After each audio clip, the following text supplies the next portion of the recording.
February 3rd, 2023, Friday of the fourth week in Ordinary Time. A reading from the letter to the Hebrews.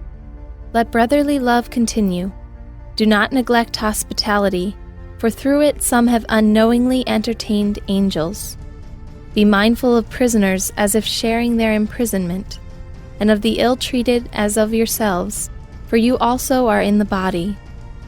Let marriage be honored among all, and the marriage bed be kept undefiled, for God will judge the immoral and adulterers. Let your life be free from love of money, but be content with what you have.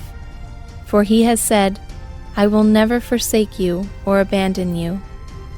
Thus we say with confidence, the Lord is my helper, and I will not be afraid. What can anyone do to me? Remember your leaders who spoke the word of God to you. Consider the outcome of their way of life and imitate their faith. Jesus Christ is the same yesterday, today, and forever. The word of the Lord. The responsorial psalm. The response is, The Lord is my light and my salvation. The Lord is my light and my salvation. Whom should I fear? The Lord is my life's refuge. Of whom should I be afraid? The Lord is my light and my salvation.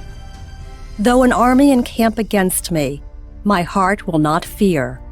Though war be waged upon me, even then will I trust. The Lord is my light and my salvation. For he will hide me in his abode in the day of trouble. He will conceal me in the shelter of his tent. He will set me high upon a rock. The Lord is my light and my salvation. Your presence, O Lord, I seek. Hide not your face from me. Do not in anger repel your servant. You are my helper. Cast me not off. The Lord is my light and my salvation. A reading from the Holy Gospel according to Mark. King Herod heard about Jesus, for his fame had become widespread, and people were saying, John the Baptist has been raised from the dead. That is why mighty powers are at work in him. Others were saying, he is Elijah. Still others, he is a prophet like any of the prophets. But when Herod learned of it, he said, It is John whom I beheaded. He has been raised up. Herod was the one who had John arrested and bound in prison on account of Herodias, the wife of his brother Philip, whom he had married. John has said to Herod, It is not lawful for you to have your brother's wife. Herodias harbored a grudge against him and wanted to kill him, but was unable to do so. Herod feared John, knowing him to be a righteous and holy man, and kept him in custody. When he heard him speak, he was very much perplexed, yet he liked to listen to him. Herodias had an opportunity one day when Herod, on his birthday, gave a banquet for his courtiers, his military officers, and the leading men of Galilee.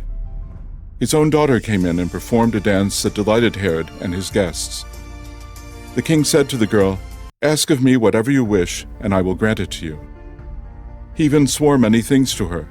I will grant you whatever you ask of me, even to half of my kingdom.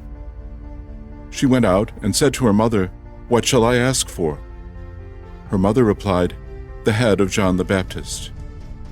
The girl hurried back to the king's presence and made her request. I want you to give me at once on a platter the head of John the Baptist. The king was deeply distressed, but because of his oaths and the guests, he did not wish to break his word to her. So he promptly dispatched an executioner with orders to bring back his head. He went off and beheaded him in the prison. He brought in the head on a platter and gave it to the girl. The girl in turn gave it to her mother. When his disciples heard about it, they came and took his body and laid it in a tomb. The Gospel of the Lord.